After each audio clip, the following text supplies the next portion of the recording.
Hey all, it's Gil Aaron, and today I'm going to be playing some more MTG Arena on my free-to-play account. Previously, I did the tutorial and then I went through the color challenges, and the color challenges are completed now, so I wanted to build my first deck on this new account. But before we actually start building the deck, we need to decide what deck to build and what cards we're going to need and stuff like that. And so what I've thought of doing is picking something that I think would be pretty easy to start off with, something kind of attainable. And so that would be a mono green aggro deck. So because it's only like one color, there isn't too many different kinds of lands we need to fix our mana. And there aren't that many mythics involved. In fact, I've taken this deck list that I came up with. Well, it's an adaptation of other deck lists, but I've taken that and I've actually sorted it by what the mythics, rares, and uncommons are. So mostly rares, but there are some mythics there. But so what I want to do is when I get the wild cards, I'm going to go from top to bottom. These are in the order of how good I think they would be to get first. So on the mythic end, we've got Questing Beast and Vivian Arcbow Ranger. So the first mythics I get will be for Questing Beasts. And then for rares, going to start with Stone Coil Serpent and then Gem Razor and Pet Collector and go down like that. And then the uncommons, well, Barkhide Troll is the only uncommon in this deck. Now you could get decks with more uncommons and more commons even. But I wanted to do this deck because it's actually quite strong and it punishes a lot of the decks that are hard to deal with. So like you've got control decks, you've got Ban to Ramp, you've got Teemo Reclamation, you've got decks like the Cycling deck, and all of those decks, if you aren't able to basically kill the opponent quickly, then it becomes almost impossible to beat them. Now if you had a deck that had, you know, similarly strong cards in it, and you're playing one of those types of decks and it was more of like a mirror match, then that's cool. You might actually stand a chance and stuff. But when you are starting out and you don't have all the cards you need, then you need a deck that you can replace some of those more like difficult cards to get, the mythics and rares and stuff, with like cheaper alternatives. So like in the Bant deck or whatever, you need like a whole lot of mythics like the Uru and stuff. And if you don't have the Uru, then the deck doesn't work. Whereas in this mono green, literally all of these cards, you know, could be replaced by just green aggro cards. So that makes it easier to get a deck that is competitive, because if we can get a competitive deck, then we will be able to win at like our games and stuff, which gives us rewards, and that'll help us to earn more coins. I say us, but I'm talking about me, by the way. But coins and XP and stuff, which will unlock more cards. So the goal is to try and get the collection to be as good as possible, but starting out with a goal of just one competitive deck that is good in a whole lot of matchups, because it can punish basically any deck that takes too long to kill you. It can punish on a good draw. So these will be the cards we need to get, but at the moment, let's just go back to the game for a second. So these, you can see at the bottom there's quests we can do, and then you have your there's 3 on the left that are 500 coins each. Then there's a 250 and an XP. That 250 and XP are for winning games. So winning games will be important for those. The 3 on the left tell you what they're for. So cost 20 red or green spells, cost 20 blue or red spells, etc. So I'm not too worried about those. We can always make another deck with using the cards we have to get those, and even not worry about being too competitive with that. But to actually win games, we need a competitive deck. But if we look here at our the top here, that shows you the wildcards we've already got just from doing the color challenges. And so we only have 2 rare, 5 uncommon, and 0 mythics. That's not going to help us hugely in crafting this competitive deck. But something that is going to help, and is something that you should do too, if you're starting out, is to use the promo codes that are available. So if we go back here, there we go. So I'm going to put these in the description for you, so you don't need to worry about like reading it off the screen or whatever. But these are all codes that are released for Magic the Gathering, for MTG Arena, that you can put in the store and get a whole bunch of extra cards in packs. And so hopefully we can get some more wild cards through opening a whole bunch of packs that we can unlock this way. If you are watching this after the 1st of July 2020, then that whole bottom section won't be redeemable anymore, but the top should be. And when I'm recording this, it's actually not yet the 25th, so I'm not going to be redeeming the Play M21 code, but I'm just going to redeem the rest of them before I actually start building my deck. So yeah, let's start redeeming those. So I'm just opening it up on my text editor here. I can copy and paste. Okay, cool. So you got to go, let's go back to the game. And so you got to go to the store. And I'm just going to start at the bottom and start redeeming them. And I have tested these all on my other accounts. We may actually end up with a more competitive deck on my free-to-play account than my regular one, just because I don't actually have that many cards on the old one, and whenever I got wild cards, I was using them for like just cards that I thought looked cool and fun to play, not really aiming for any specific deck list. So yeah. But it looks like the game is taking a while to reach the server, which is unfortunate. Let's see, hello, there we go.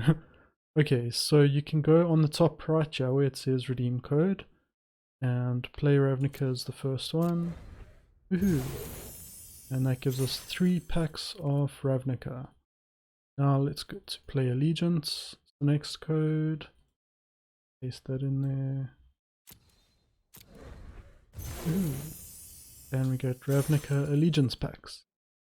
Now the next code is called Super Scry, and this gives us the card called Opt.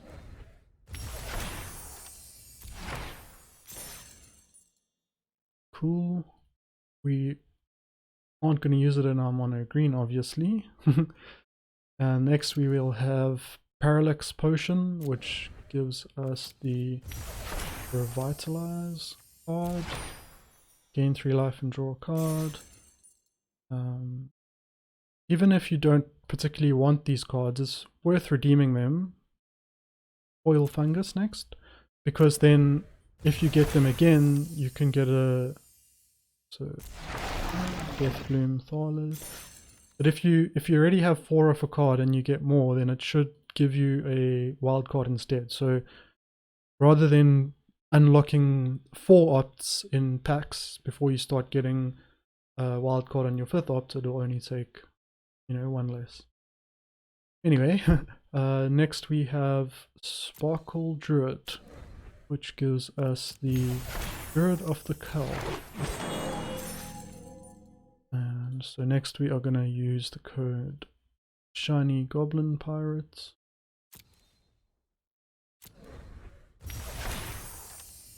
And that gives the Firebrand Fanatic.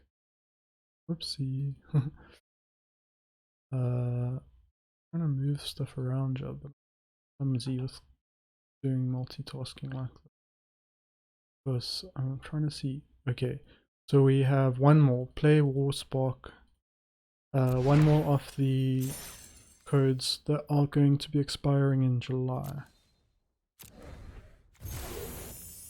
And so it's good to get those because there's a whole bunch more packs now and you can earn the wildcards from pack. There's Over the Moon, gives us a Planeswalker, Black's Wolves, who we could use to substitute for if we don't get enough wildcard. Obs Nixilis, pretty cool Planeswalker, if you are making a mono black deck especially. Then we have Shields Up, who you can use in control, gives you hexproof. And next we have Written in Stone. Except for these ones, we actually just getting the style. All these like stained glass planeswalkers. I think we still need the cards themselves, but these are all uncommon planeswalkers, so that's okay. Uncommon. Still really cool to have the art style so that when we do get those cards, we'll have the alternate art to use. And that's just a nice way to make the game more enjoyable. Get 2000 XP and a pack for level up. I think the pack was because we leveled up though. It's not from the code. And then we get another code. The M20, 20, also 20. Next we have Play Eldraine, which gives us Throne of Eldraine packs. And then we'll have Play Theros, give us Theros Beyond Death packs.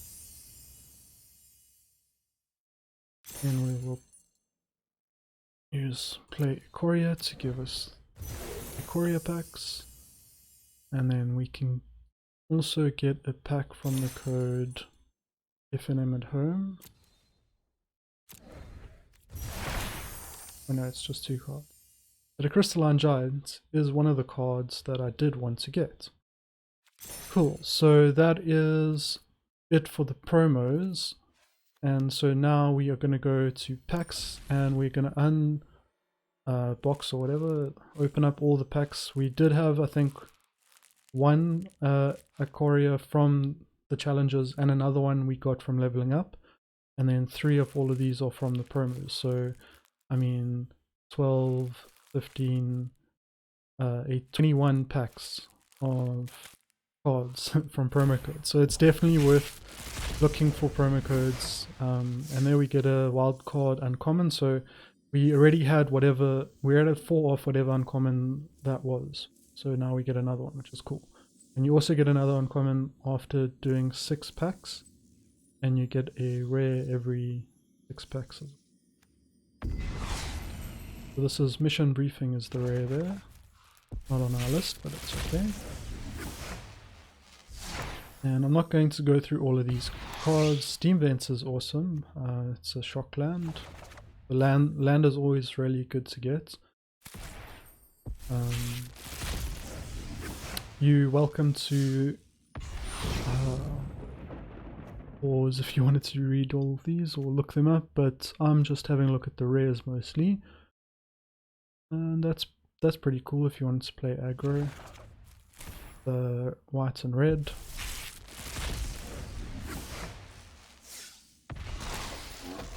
Lumbering Battlements. And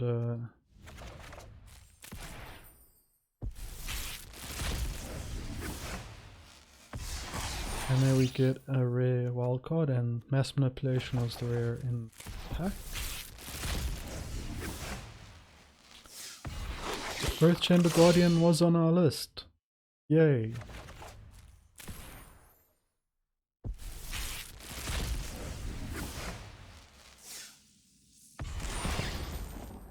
Finale of Eternity. Another uncommon wildcard there. Single combat. That's interesting. A lot of these cards I haven't even seen before. Interesting. Okay, well that could be cool in a red aggro deck if we want to improvise one. Leyline of Anticipation is an interesting card, might help in control. There we go. And now we will get a mythic after the next 6 packs. Grafdigger's Cage, that's actually decent for control. That's in the control decks. And Portal Sanctuary I have seen before used, but it's not the top tier. Although, who knows? Tail's End, counter target activated ability triggered a legendary spell. That's cool. A lot of planeswalkers are legendary, especially the more. I don't know if it's all of them or. I think it is all of them. So, yeah, planeswalkers are pretty common.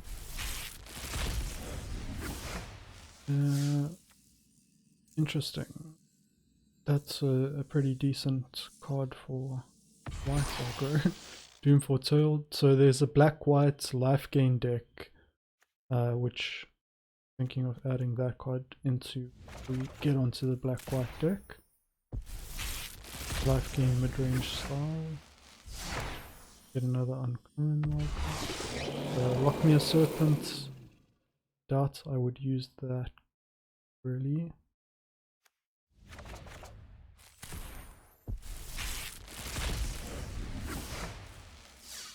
I'm like not even looking at all of these. Non-human creatures you control, non-human. So that could be a good card to put in our aggro deck, maybe. I mean, Gracious Power among. So we could literally be drawing like 8 cards or whatever it might be. If we don't have enough other cards to put in. Temple of Plenty. The temples are always awesome. There's a dance control deck. Temples for. And there we get our mythic. And we get the Temple of Deceit, which is also a cool. Temples let you scry, which is why coming in tap's not the worst thing in the world. And we get a Thassa's Intervention, which is a decent spell for control as well. And now we are opening our Ikoria cards. Mythos of Luna has seen some use in control type decks, I think. Ram Through is a card we might actually use to fill up our aggro deck. And this is for a black, green and blue mutate. So if we did make a black, green and blue mutate deck, we have a nice finisher there. I do like mutate, so it's just not as competitive as mono. That's a common and that's enough. And Bonder's Enclave, I mean, I've played it, but it's not that good. And we have another mutate 3-color card for Snapduck's Apex of the Hunt, so not a bad to have, I guess. They're fun to play with, even if they're not top tier standard or whatever. And we get another wild card. And so yeah, we didn't really get that many of the cards we needed, but now we have a mythic, 5 rares, 15 uncommons and 16 commons. So now let's go over to the deck building and we are going to create a new deck. Let's make it standard and hit green, start the green cards, and let's see, I have that deck list, so I can switch between here and the deck list, I guess. So there we go. Well, we can see if we have any of these cards. I don't think we, well, actually, let's look at, you can filter by rarity, so what greens do we have? We have Pelt Collector, which is on our list, and Earth Chamber Guardian on our list. Now we do have some other cool cards to fill up, but we'll have a look at those after we've finished crafting some. So I think we should start at the top of our list on the wild cards. Whoops. And use our first mythic for a questing beast. You hit craft there, it shows you. Why am I saying mythic? Why am I saying... Oh, I need to put the game back on. You can't see my mistakes. That's fine. There we go. Okay, so if we search for questing, and then we will craft one. And those mythic wild cards are quite hard to come by, so always got to think quite hard before you use them sometimes, but I'm just going with my pre-decided idea. So next we will look at our rares, and we can get 4 Stone Coil Serpents. So I think that's colorless. I actually know it's colorless. Stone Coil. Not a land, it's colorless. There we go. And so we have 5 wild cards, so let's make 4 of them and just stick to the strategy.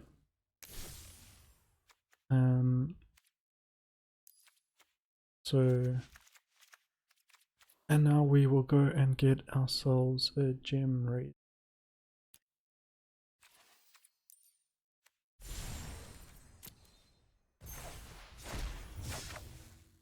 And that's all our rares and mythics gone.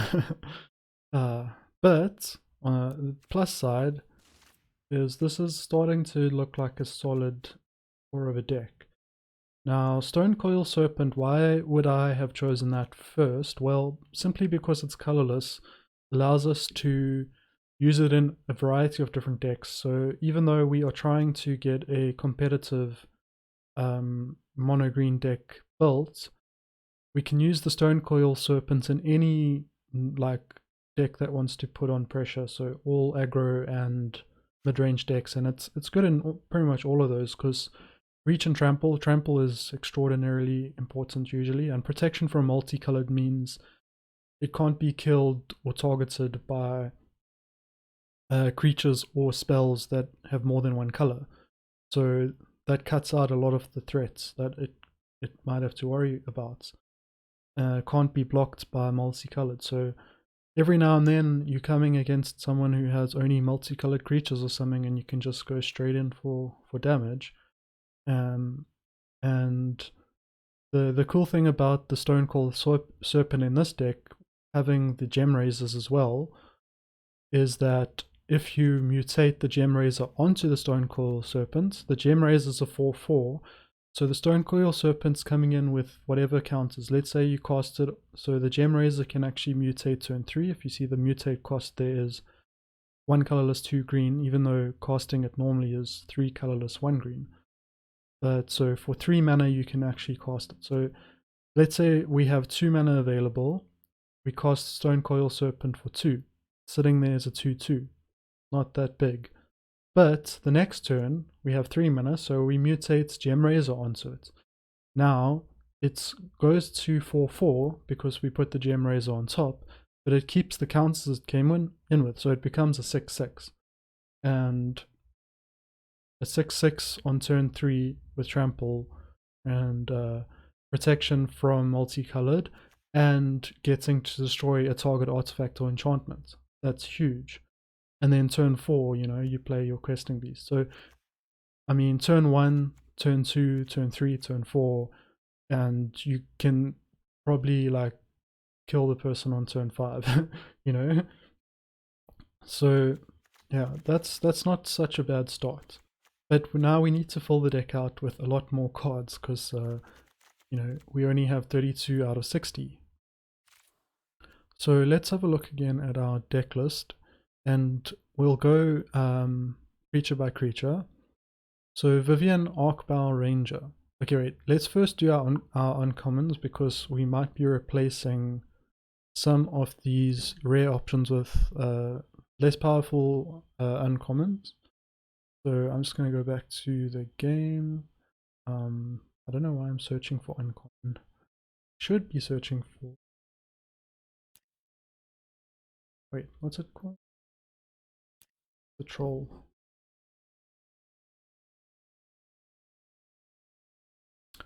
What am I missing in this picture? Barkhide troll. Oh, I know what's wrong. We'll have the rarity set. Okay, cool.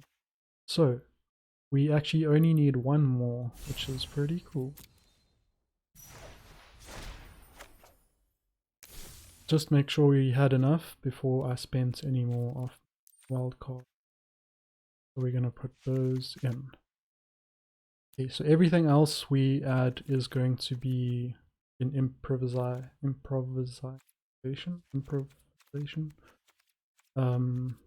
But let's see, okay, so I was going to have a look here again. Okay, so Vivian Arc Bow Ranger is a planeswalker. We can have a look. Yeah, Vivian Bow Ranger is over here. And distribute 2+1/+1 counters among up to 2 target creatures. They gain trample until end of turn. Target creature you control deals damage equal to its power to target creature or planeswalker. And you may choose a creature card you own from outside the game, reveal it, and put it into your hand. That basically means the sideboard when it comes to MTG Arena, if not all Magic. But as you can see, we are sitting with a mythic there. Now, do we have any uncommon planeswalkers in green?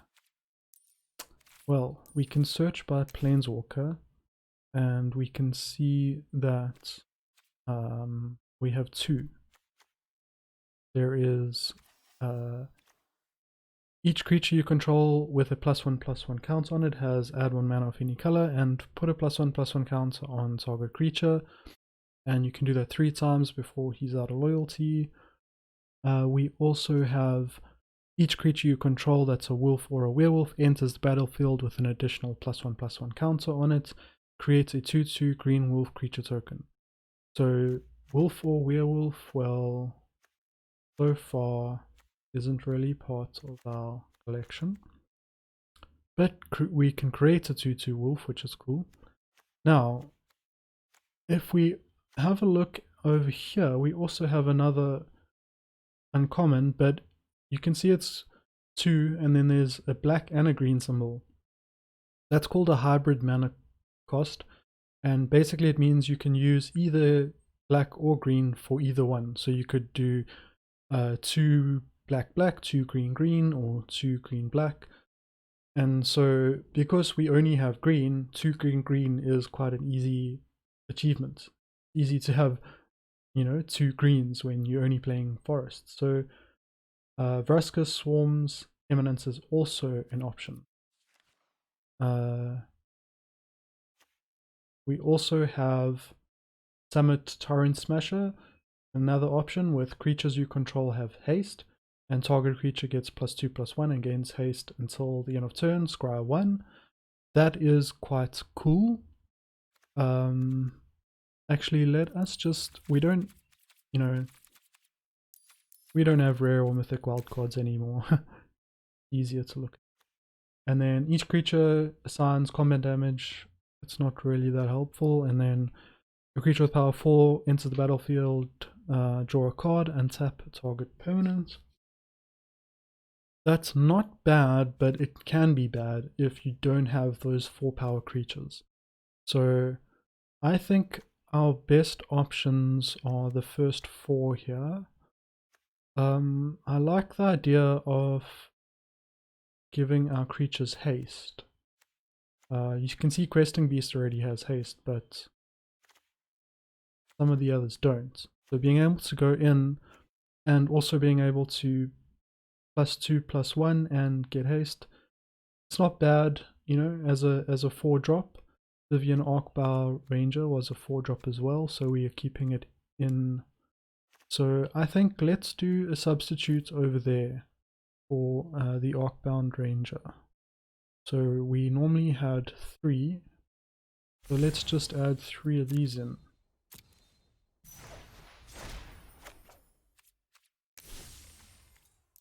Cool. Going back to the deck list again. Stonecall Serpents are done. The Gem Razors we still need. So the Gem Razors are there. They're there because they have trample and a big body. The 4 toughness, 4 power. And thinking about its body, thick. So that's why it's there, and it destroys enchantments. So what else is green? Common or uncommon, and destroys enchantments. Well,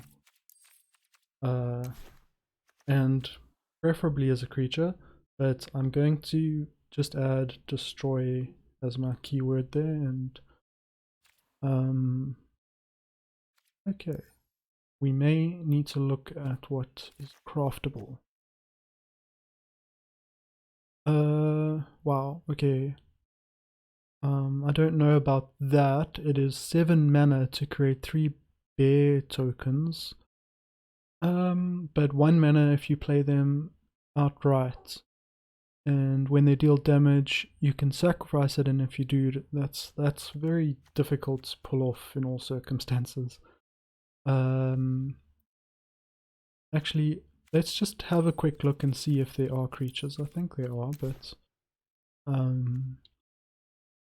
okay, you got to sacrifice to destroy an enchantment, which is annoying, but unlike the Flaxen Intruder, there's an okay body here.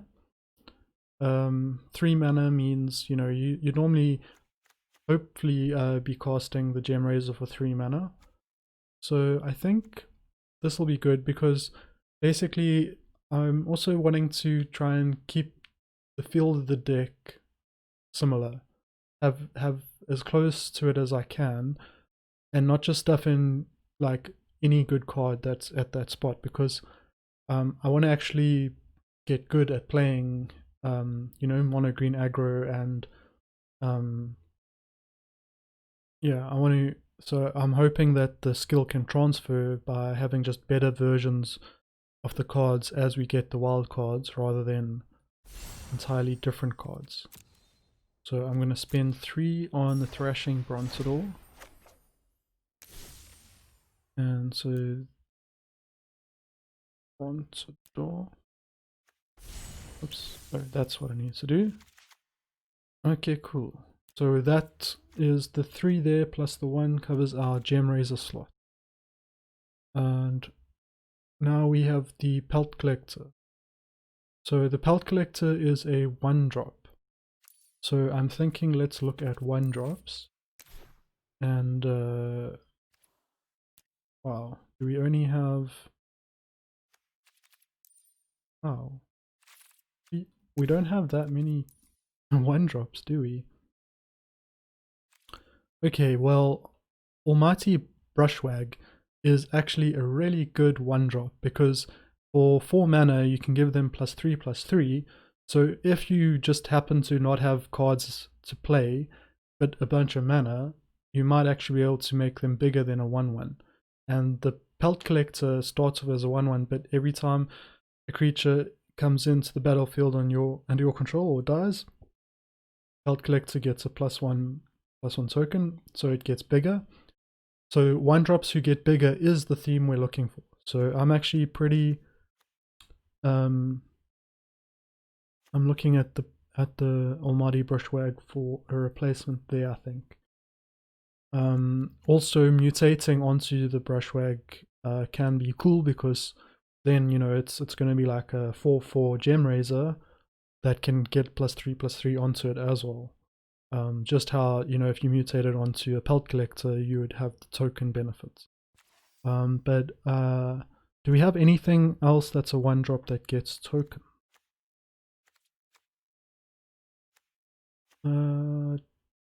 Doesn't look like it.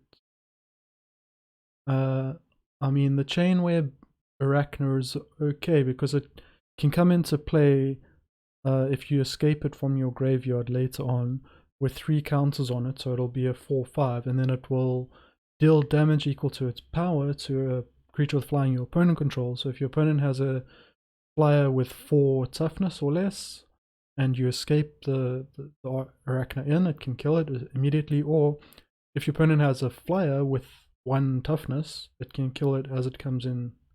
So Chainweb Arachnid's not such a bad choice either, but it isn't a pelt collector replacement.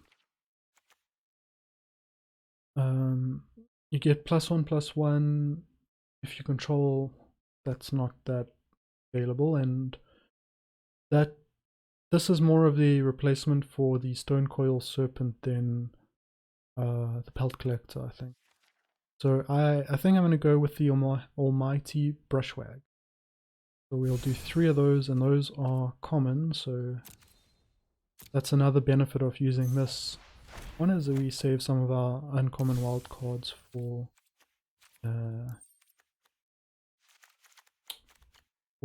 something else. So Nissa, Who Shakes the World, which is a rare planeswalker. Nissa, let's take off our creature and mana filters and put on the craft filter. And what am I missing? Take off the common and uncommon. Actually, yes, we wanted to have a look at what Nissa does, right? So whenever you tap a forest for mana, add an additional green. Put 3 counters on up to 1 target non-creature land you control. Untap it, it becomes a 0/0 elemental with vigilance, and haste is still a land. And then for -8, you get an emblem with lands you control have indestructible. Search your library for any number of forest cards and put them into the battlefield tapped and shuffle your library. Cool. The nice thing about finding all your forests is you're going to only basically be drawing creatures after that, which is cool. So this is a nice option. Expensive. Isn't in a lot of the lists I've seen, but a lot of the lists I've seen use some more Vivians. They use Monsters Advocates, which is a mythic as well. So maybe later on we can replace a Nissa with a Vivian, but for now we wanted to look for a potentially planeswalker who is uncommon, who kind of does similar things to the Nissa. So we had Nissa basically creating a 3/3 land, so making a threat on board, which is what we get from our Arlen here. Makes 3/3s basically, whereas our Vraska only makes 1/1s, but they do have Death Touch and they can get bigger. And so if the Vraska can stick around and those tokens can get accrued, and then you say mutate onto it, you know, then we might actually look at some of the mutate cards as replacements even, but so the Vraska is a nice potential choice there too. I think it's between these two. You know what, we could just do one of each and see how it plays out and sort of give us one in the middle. And the other thing why sometimes it's nice to do that is you can't have more than one of the same planeswalker at the time in the battlefield. So this way, you know, if you drew a second Vraska, you'd only be able to have the one in play, but if you have the Vraska in play and you draw the Arlen, you can play it as well, and so they can actually stack up. So, you know, our deck is looking very different to the original deck list, but hopefully it is still has a similar vibe to it and can be a little bit more competitive than just throwing a bunch of good stuff together.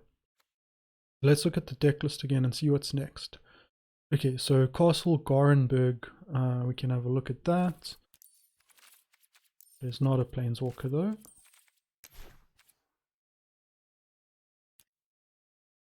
it is a land.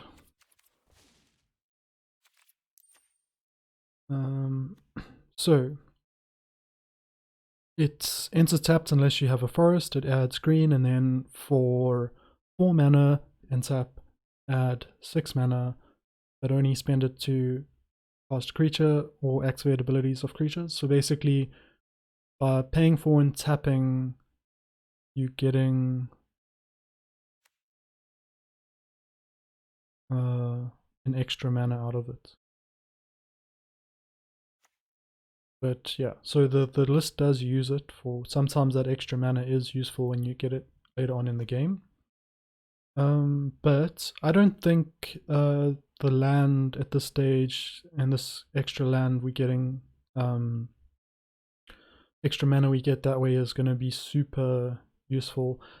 What I am thinking instead is if we look at my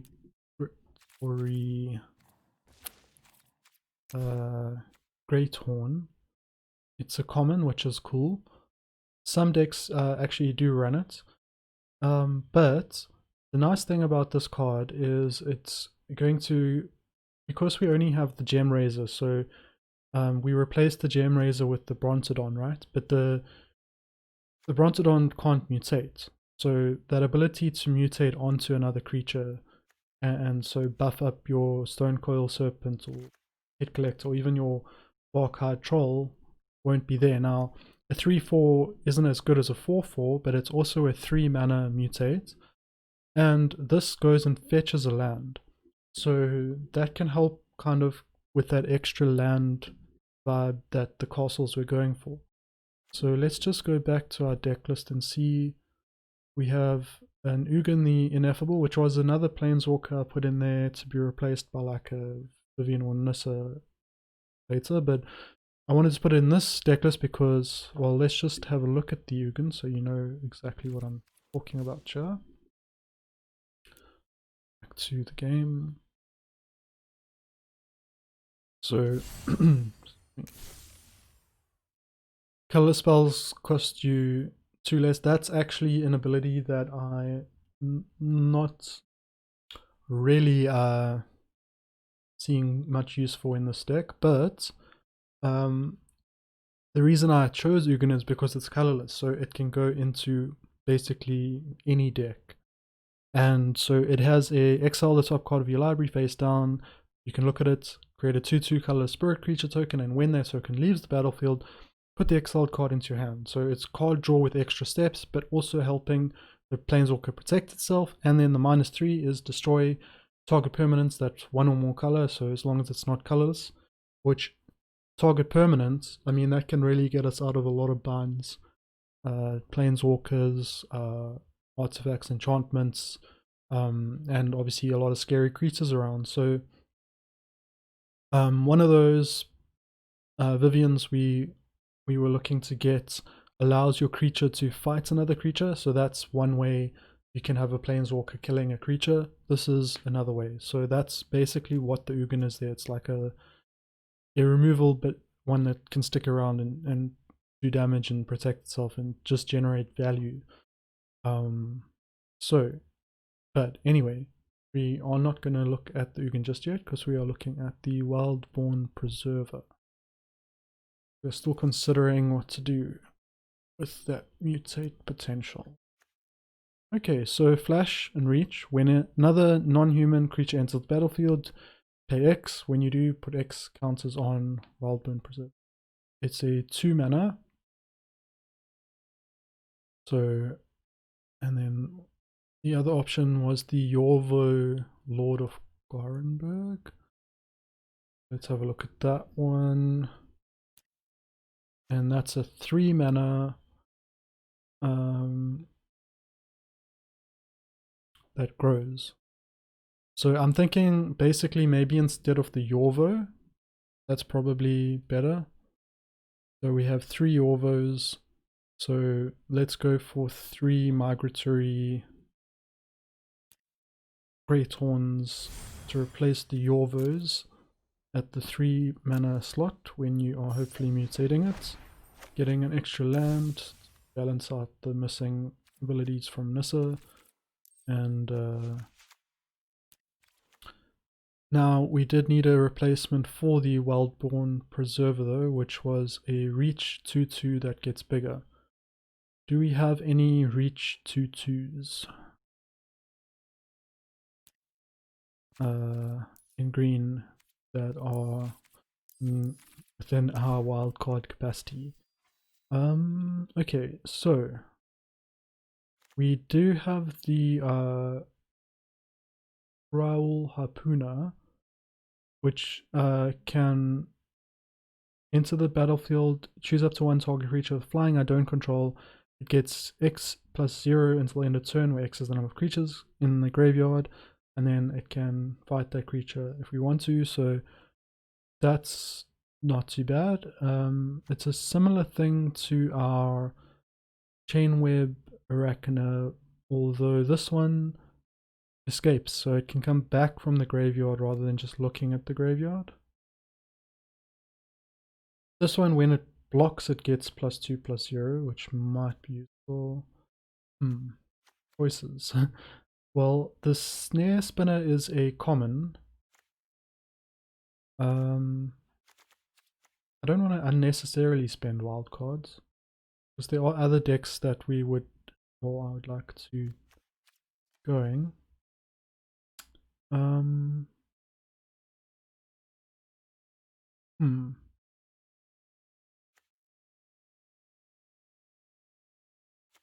Well, I think we got to keep it in the 2-mana slot. And I do like deals damage to its equal to its power to a target creature with flying and opponent control. You know, having a 1/3 that gets more, or doing more damage. It is an aggro deck. I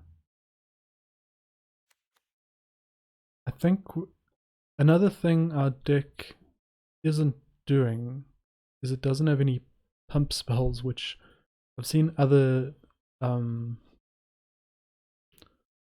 decks use, like the Titanic Growth, which is a 2. So that might actually be a good 2-drop replacement. Cause yeah, we had the 2 Wildborn Preservers and the 2 Ugin.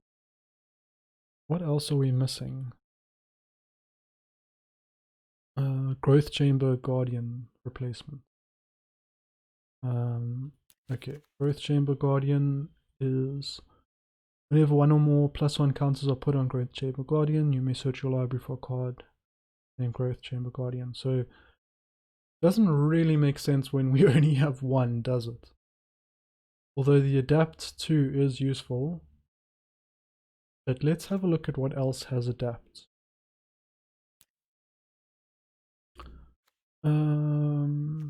Adapt 4.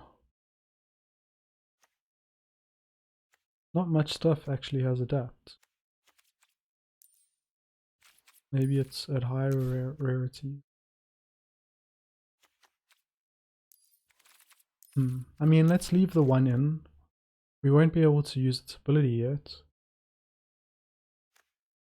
Or should we just not?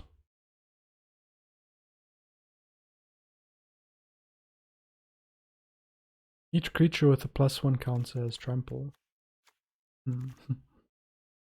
That's 5 mana though.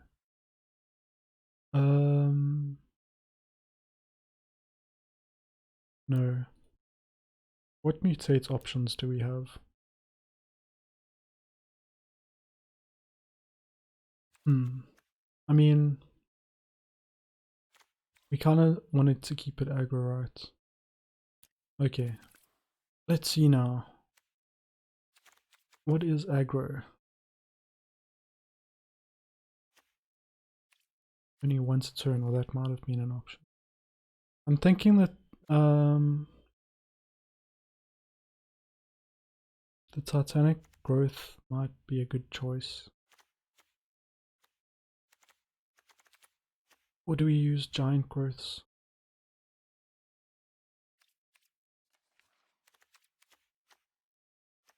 Put a +1/+1 target creature you control, untap that creature. Reach.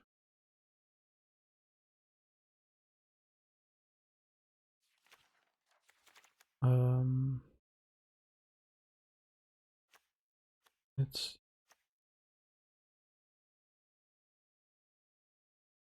wow.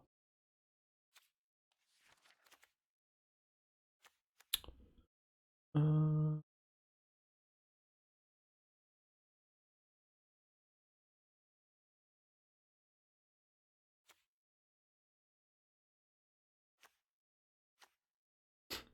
okay, I'm just looking for something decent.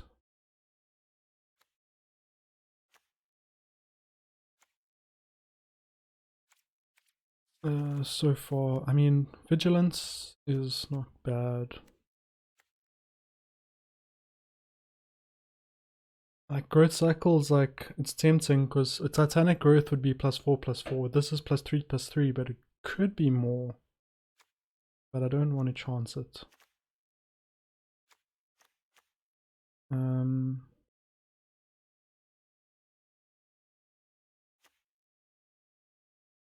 Okay, well, I'm thinking that let's do the Cruel Harpooner.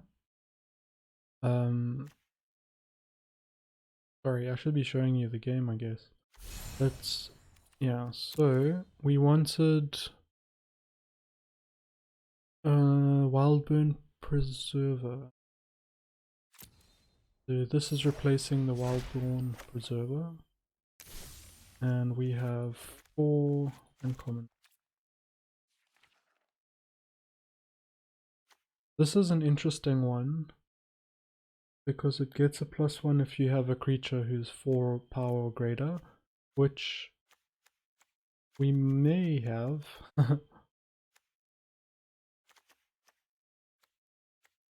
The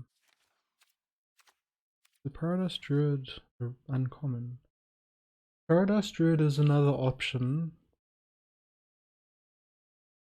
Just because, you know, maybe let's do the Paradise Druid instead of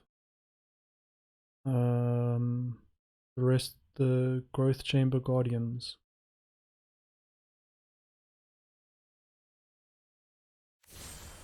The reason being, can help us cast stuff sooner, and if you mutate onto it, you know, people can't kill it while you're trying to mutate, so they can't really disrupt your plans as much that way. So, feeling good about that, I think. Because it's also going to be useful in other decks like Land Control, or if we want to do a mutate deck. Take out that Growth Chamber Guardian. And so, did we put the other cards we... what is the... Yeah, we did put it in. So what are we still missing? The Ugin.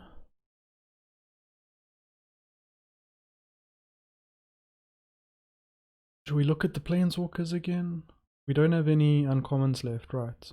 So no, let's not.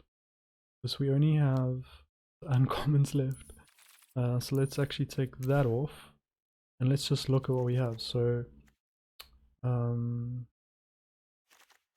Pelt Collector, and the Stone Coil Serpent, and the Gem Raisers, the Nissa takes the world. We did one of each, I think, yes. The Growth Chamber Guardians, which we did the Paradise Druids. The Wild, did we do the Yorvos? Yes, the Migratory Greathorn was for the Yorvos. Jeez.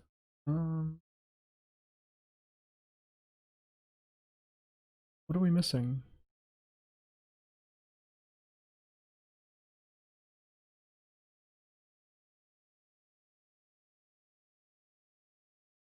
Did I put the...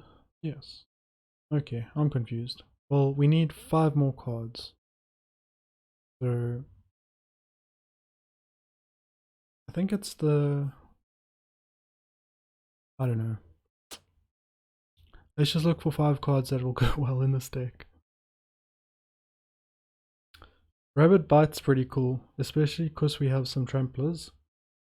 Because it deals damage from our creature's power, which was like one of those Planeswalkers was going to do. But if your creature has trample, then the damage actually goes through to the opponent. So like a Stone Coil Serpent has trample.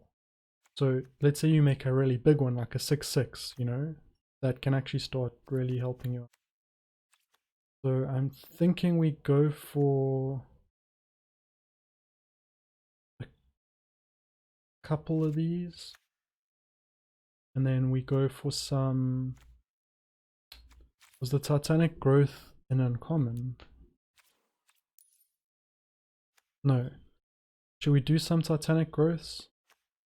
People might like expect Giant Growth, so Titanic Growth can really surprise them a lot.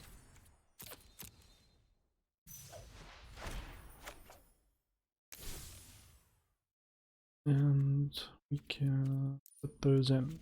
Okay, so 60 cards.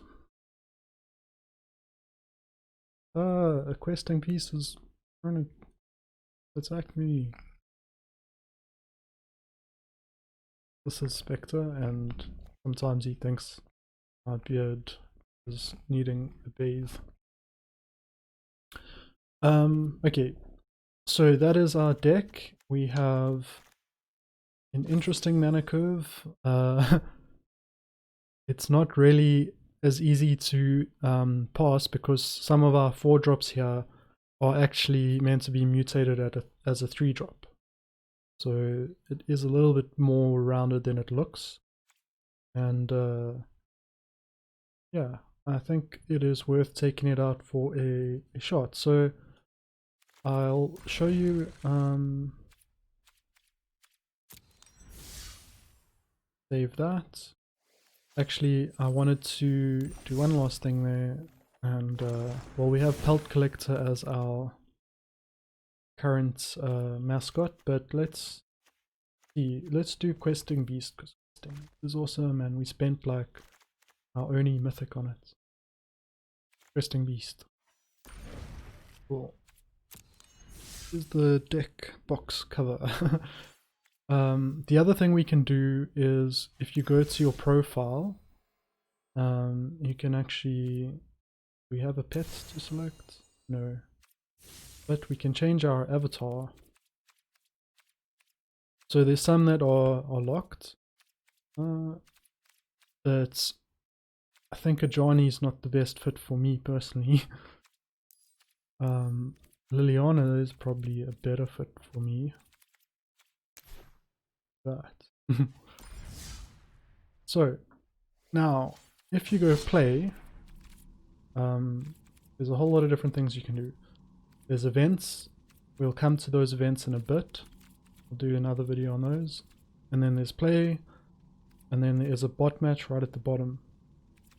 So play, this is versus another person, but it's not ranked. The brawl is a specific format. We'll have to do a separate video on a brawl deck. And then there's standard ranked. So the deck we made is standard. You saw when I created, I chose standard. Standard ranked lets you actually try to rank up, which is a good idea because the higher you get your rank, at the end of the season, you get like a bunch of rewards. So the higher your rank, the more rewards you get. Historic, we're not going to worry about because it's a lot of more powerful cards we won't do so well against. But let's give our mono green aggro a go against a bot. And so if you are just starting out and this is the first time you're playing Magic, you might want to play against a bot first. Hey, it's Marianne Williamson again.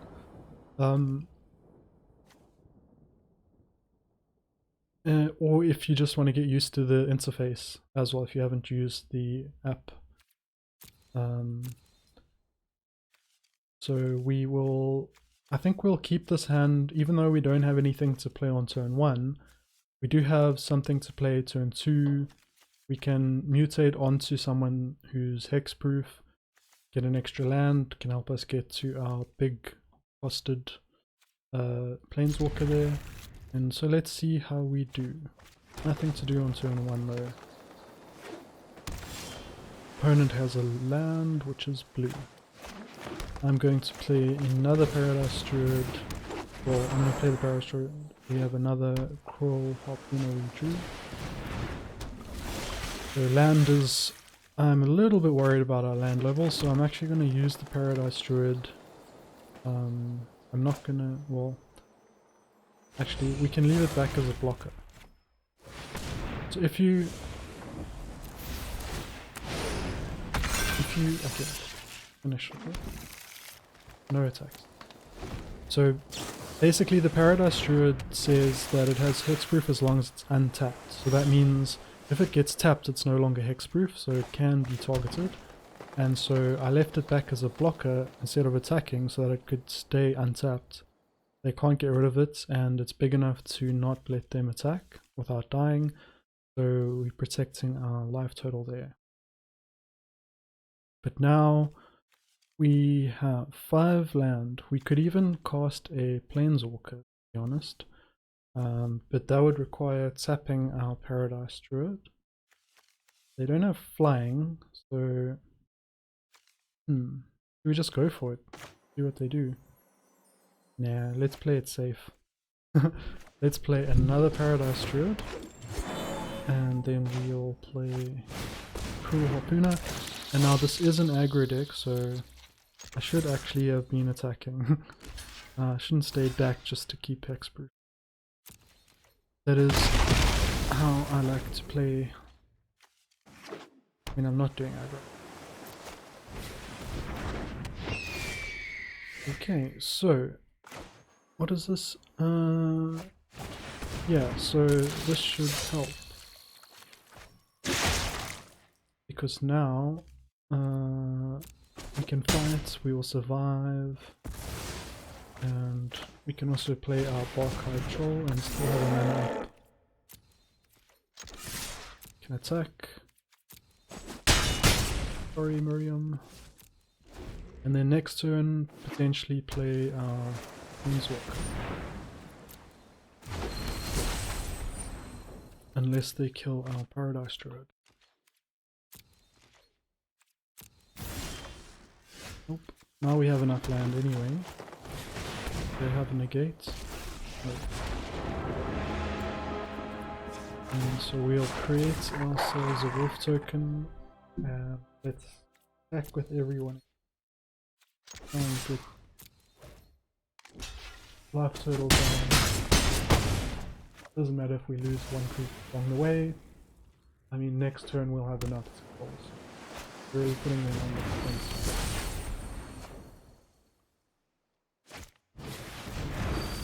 2 blockers. We have 3 creatures, and we have a Stonecoil Serpent. So let's first attack with everything, because that's gonna do at least 5.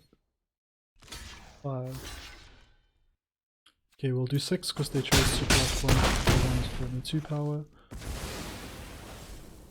And so that puts us really close to winning. And we'll just cast the Stonecoil Serpent for 4 our mana and hope it survives until the next turn.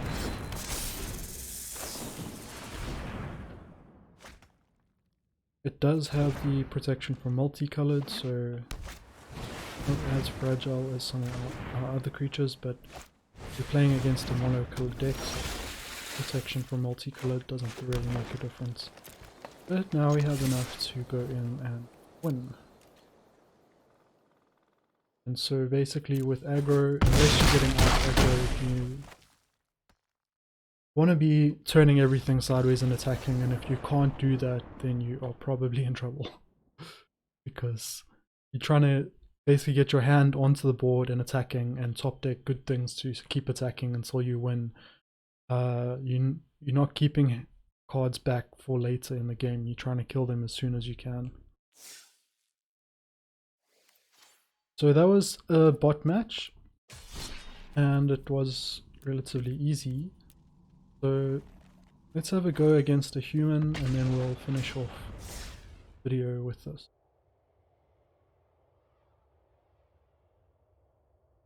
Maybe we get a chance to play our questing beast, but I'm not sure.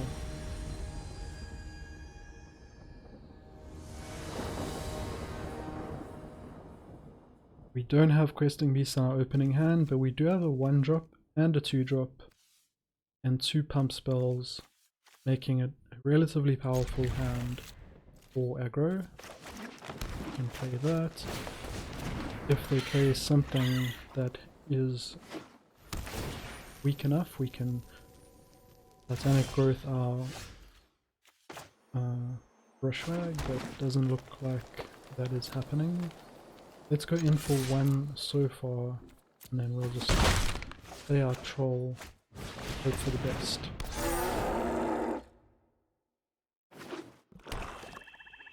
Do they have anything? Okay, we didn't have a land open to save our... Well, unfortunately, I'm gonna play the Stone Coil Serpent for 3 and attack.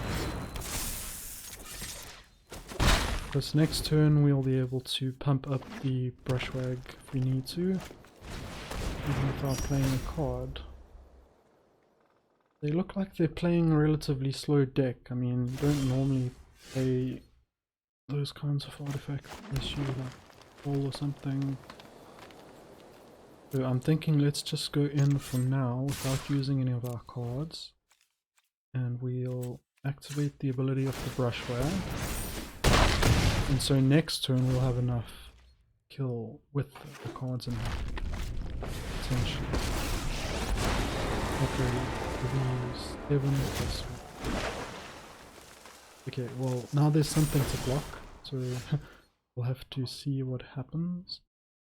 I think to start off with, let's put the Titanic Growth on Stone Coil Serpent. They don't have any open mana, so no chance of being disrupted there, because now we can Rabid Bite, which will do extra damage to our opponent.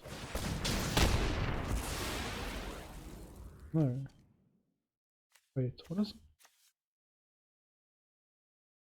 Oh, I'm thinking of a different card. Oops. Either way, we got a big Stone Coil Serpent. So what card was I thinking of that does the trample goes through? I think that must have been something I used in the color challenges. It's so fresh in my mind. Maybe it's worth seeing if we can. It is a lot more powerful. Especially with so much trample in the deck. Now our enemy is starting to amass a bit of their own fortune. I'm gonna... Okay, so let's see what our options are here. If we attacked with both, they could potentially block everything and get no damage through. So I'm thinking instead, let's just play our creatures and keep up mana like that, because now we'll have extra mana potentially to pump up Almighty Bushwag in the future, just to get hopefully the last amount of damage through. The enemy is playing Ugin in a green dex. See what they do with Ugin. We may lose this game. We did get them down to 3, so the whole try to kill them as quick as possible thing, you know. They chose the exact wrong creature to do that to, oddly enough.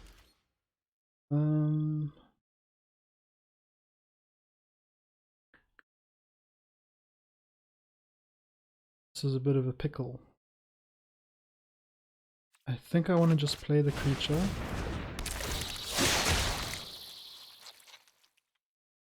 And pass, because you see, if we get one of our mutate cards, we'll be able to pump up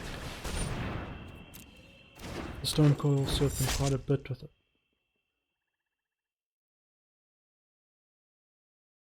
We could also get like a Questing Beast, which would help us potentially push through enough. But at the moment, I'm not 100% sure I'm making the right choices.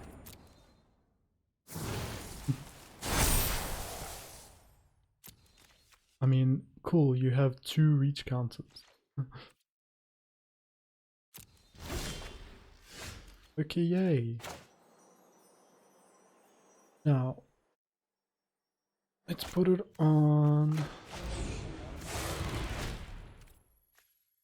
Serpent.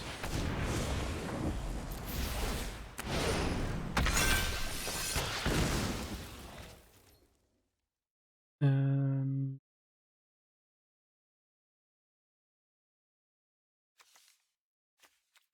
let's just see how well. I don't want that to attack. Let's do that.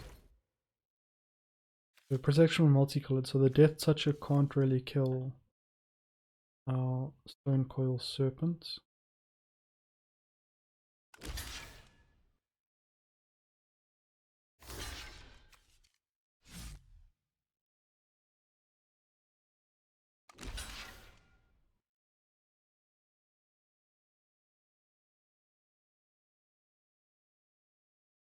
They basically have to block as much of this damage as they can.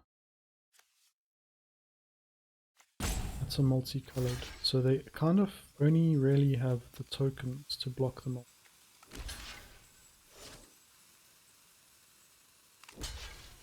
Okay, so they're trying to kill the Gem Razor. Be able to kill 2 of those tokens.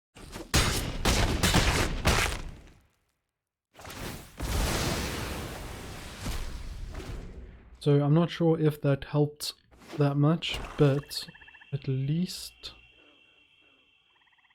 we did kill some stuff. We're playing against a deck that is a little bit better card.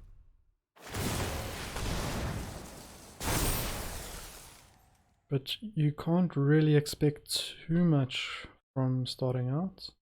And that's why a lot of those challenges are like cast expel, not like winning. It's a bit of a difficult.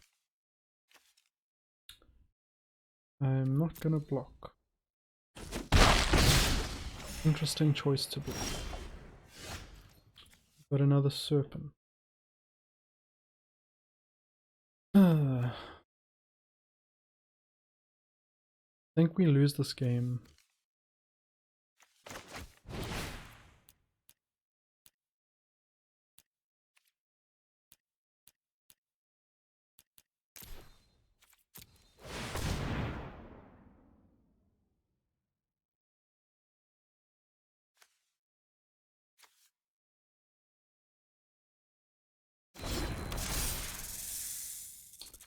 Yeah, I think we lose this game.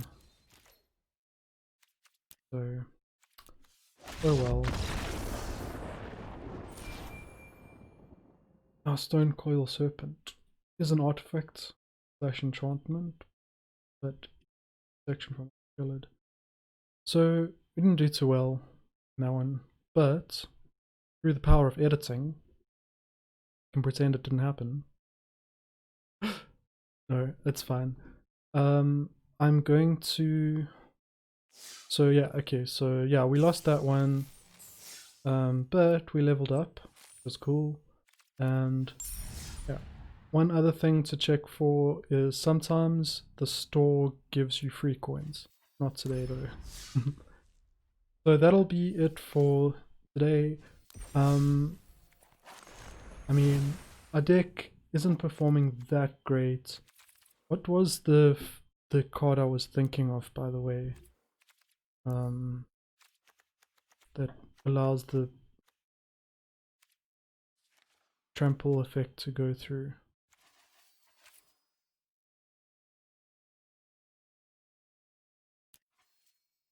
It would have been an instant or sorcery, I believe. Ram through, that's the one. So Rabid Bite is actually meant to be ram through.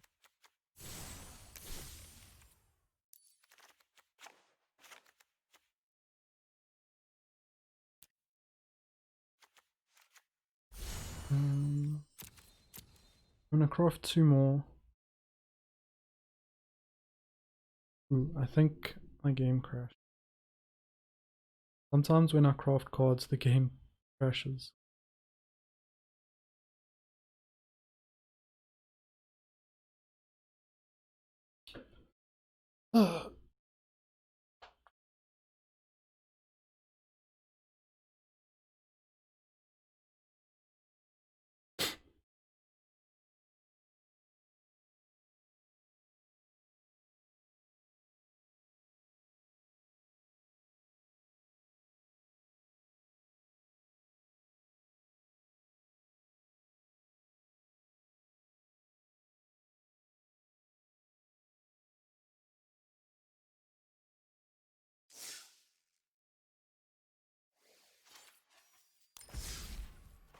Okay, so we're back in, and I had put the wrong card in. It's not meant to be Rabid Bite, it's meant to be ram through. So let's put the ram throughs in.